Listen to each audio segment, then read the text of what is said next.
Oi pessoal, tudo bem? Hoje eu vou te falar sobre um gênero textual que é bastante comum no nosso dia a dia e que às vezes os nossos professores nos pedem ali para escrever, ou também ele pode aparecer em algumas provas, como a prova do Enem, não como proposta de redação, mas ali nas questões de linguagem, para que a gente consiga identificar quais são os elementos aí desse gênero. Hoje a gente vai falar então da notícia. A primeira coisa que a gente precisa saber é que a notícia ela tem uma função informativa. Então ela não vai trazer nenhum tipo de opinião, nenhum tipo de comentário do jornalista que escreveu. Ele é um texto totalmente informativo. A notícia ela circula então nessa esfera que é a esfera jornalística, que é uma esfera na essência informativa.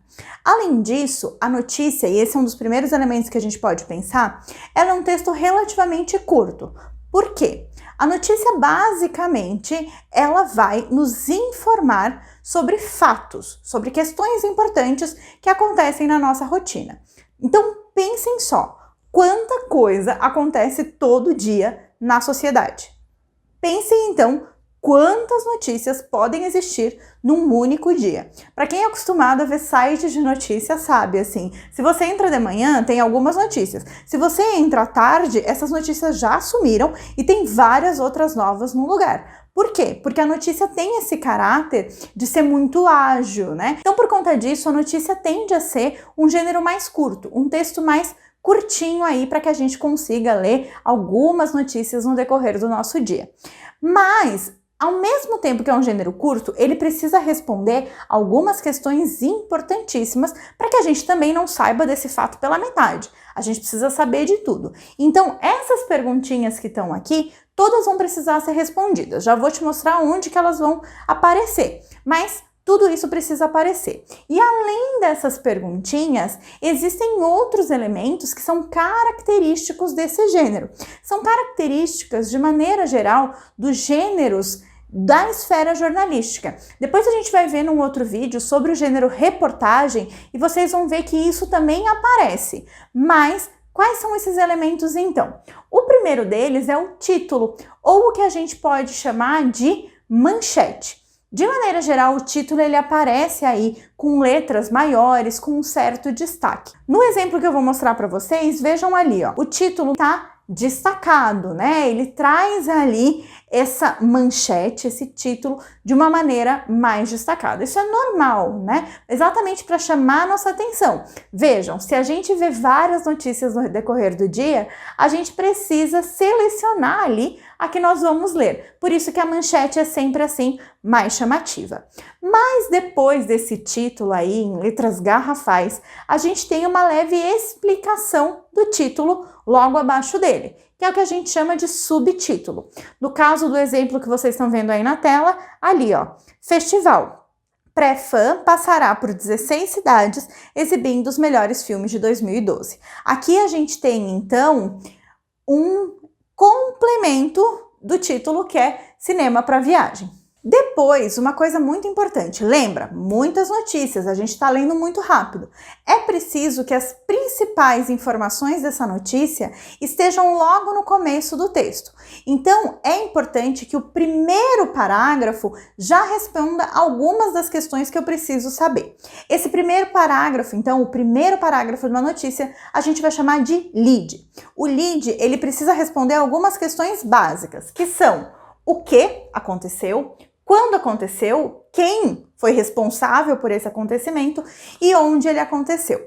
O lead, então, vai ser ali no primeiro parágrafo e vejam no nosso exemplo.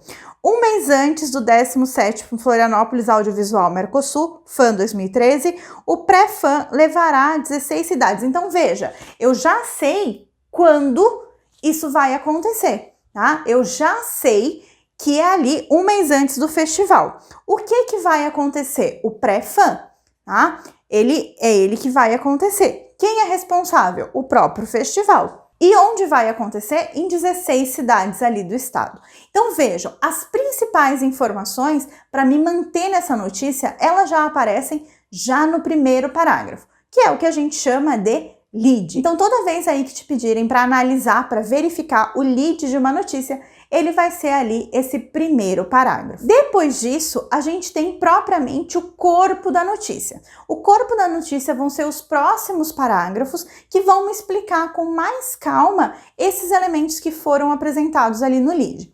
Então, de maneira geral, no corpo da notícia, a gente vai ver como que isso aconteceu ou vai acontecer, por que isso aconteceu e as consequências disso. Ou seja, são informações complementares. No nosso caso, a notícia é de algo que vai acontecer. Nesse exemplo que a gente viu, né? Seria uma notícia mostrando que esse evento vai acontecer. Mas é comum também que a gente tenha notícias, e até mais comum, que a gente tenha notícias sobre fatos que já aconteceram. Então, esses dois podem ser... São dois tipos de notícia que podem acontecer. Obviamente, uma coisa que é importante a gente pensar é nos tipos de verbo que vão ser usados aqui, né? No caso dos eventos que já aconteceram, esse verbo no passado ou no futuro para esses eventos que estão sendo noticiados para acontecer. Então, ali no corpo da notícia, pensando nessas perguntinhas, como, por quê e quais as consequências disso, a gente vai ter um desdobramento dos elementos que foram apresentados no lead. A gente também pode ter ali no meio do corpo da notícia o que a gente chama de olho. O que é um olho numa notícia? É aquele elementozinho em destaque. Olha ali na nossa notícia que tem uma partezinha, um quadradinho ali que fala 17º fã, o pré-fã antecede o fã que ocorre dia 14 a 21 de julho no Centro de Eventos da UFSC. Ali, ó, tá vendo que tem um destaque? Tá fora dos parágrafos da notícia, né? Ali num quadradinho. Isso é normal que aconteça e é isso que a gente chama de olho. Ele vai destacar uma informação importante sobre o que está sendo noticiado, dessa forma destacada e graficamente, inclusive, do nosso texto. Além disso, é comum que as notícias tenham alguma imagem. Lembrando que essa imagem, ela sempre tem que dizer respeito ao que está sendo noticiado e ela também vai trazer junto uma legenda. E essa legenda pode estar embaixo da imagem ou do lado, como aconteceu aqui, né? No caso da nossa notícia de exemplo que vocês estão vendo, tá ali do ladinho da imagem, mas é comum também que ela esteja embaixo. Essa legenda, então, da imagem vai explicar o porquê dessa imagem tá ali. Esses elementos, então, são constitutivos desse gênero que é a notícia. Eu espero que assim você consiga tanto escrever, caso precise aí para sua escola, para suas aulas que você precisa escrever uma notícia. Eu espero que com essa aula você consiga e também consiga identificar esses elementos, caso eles apareçam aí em alguma das provas que você vai fazer, que você consiga entender quais são esses elementos e para que eles servem. Caso você queira saber algo mais sobre o gênero notícia ou sobre qualquer outro gênero que a gente ainda não abordou aqui no canal, comenta nesse vídeo para a gente pensar então nesses novos conteúdos. E também não esquece de curtir o vídeo, porque eu te espero na próxima aula.